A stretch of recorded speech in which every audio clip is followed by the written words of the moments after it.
Hey everybody, how's it going? Welcome to another episode of The Finishing Blow. Hopefully you guys are having a good week. So far, it's been really interesting. As of right now, as I'm filming this, I have zero internet connection. So I'm not even sure when you guys are going to be able to watch this video. But I'm going to go ahead and film it so that you guys can see it whenever it gets live. So a lot of cool things, a lot of interesting things that happened over the course of the week. The first one may or may not be officially happening, but there are, I guess you could say, rumors now that Tekken Kazuya's Revenge is coming out, and that it's going to have Ken Kasugi. The suggested title earlier was the man named X, and they said that it was not a Tekken title.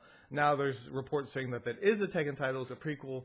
I'm not too sure what's going on. Even the poster that you guys see right now is actually a fan-made poster, so nothing is set in stone, but it is kind of weird that you can pre-order it on Amazon unless somebody's just making that just to mess with people. So I'm not too sure how legitimate this news is. As soon as I find anything else out, I'll let you know. But City on Fire was kind enough to let me know that the director for the film actually has not been officially announced, which is actually very, very weird given the fact that this movie's supposed to come out in August. So a lot of unknown things. I just want to see a good Tekken film with Kane in it because that would be awesome. But it is what it is. Sometimes the news you get is true, and sometimes it's based on something that may not be as entirely solid as you think it once was. But I don't feel like really going back on it at all. So it is what it is. It doesn't really matter.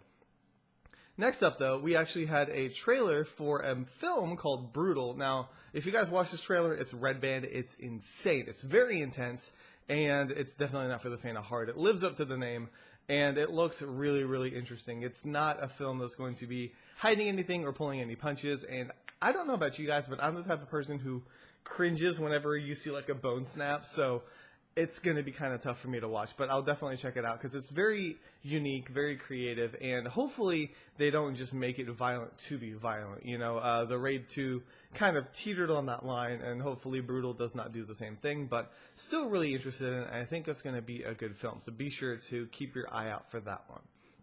All right, next up, for more news that may or may not be true, we have the action director was supposed to be announced for Crouching Tiger, Hidden Dragon 2.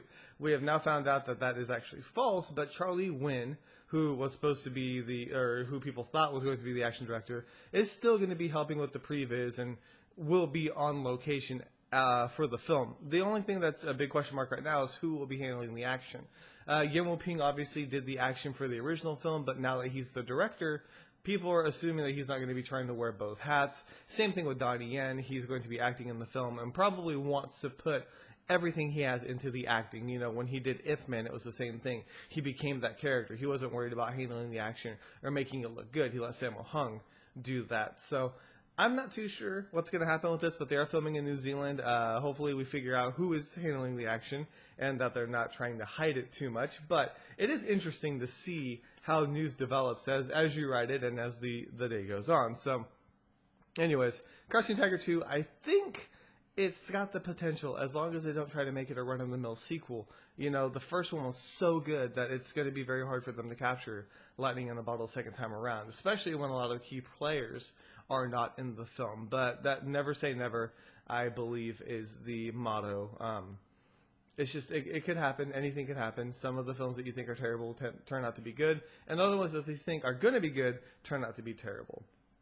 All right, next up, though, a movie called Zero Tolerance. Now, this one was made by Dustin Nguyen, but the main difference here is it was actually originally called Angels. And the film came out in Vietnam first a couple years back, and now they've re-released it as Zero Tolerance, but it's got Kane Kasugi and Scott Adkins, I guess, spliced into the film. Now, this is really, really weird, and a lot of people are calling it like the protector treatment that Jackie Chan's film had, because you're getting two different versions. You're getting the international version and the Vietnamese version, which has a different title.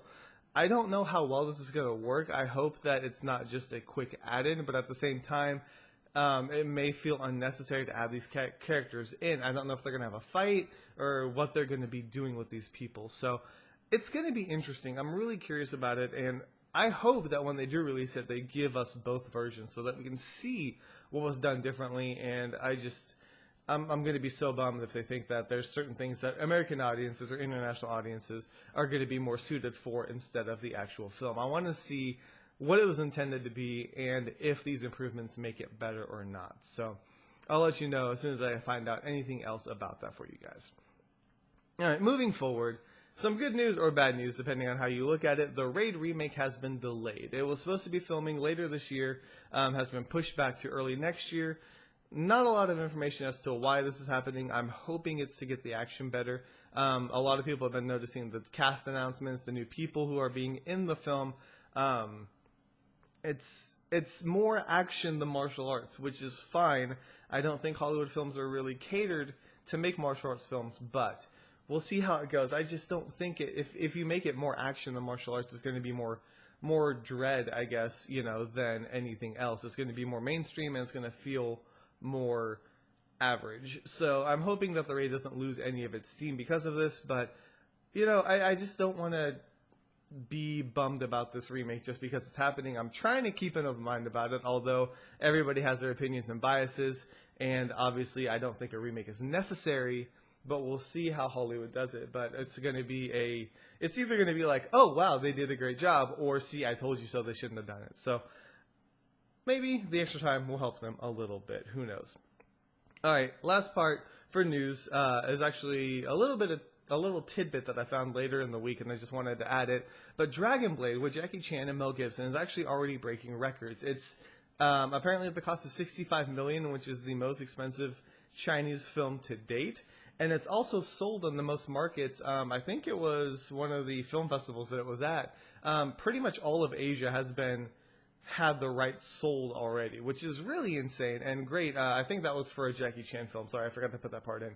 The $65 million was for any Chinese film, and then the most Asian territories was for a Jackie Chan film to have the rights sold at a film festival. But either way, both of those are really, really cool news, and plus there's a ton of behind-the-scenes photos. If you want to check those out, be sure to give them a look. It looks really interesting. I still don't know what this movie's going to be about. I mean, I get the basic synopsis and the setting, but I don't know how it's all going to work together. But if so many people are interested in it, so many people are investing in the film, it's got to be a sign that something's going to be good, right? Right? Okay. I don't know, but I'll let you guys know as soon as I find out more.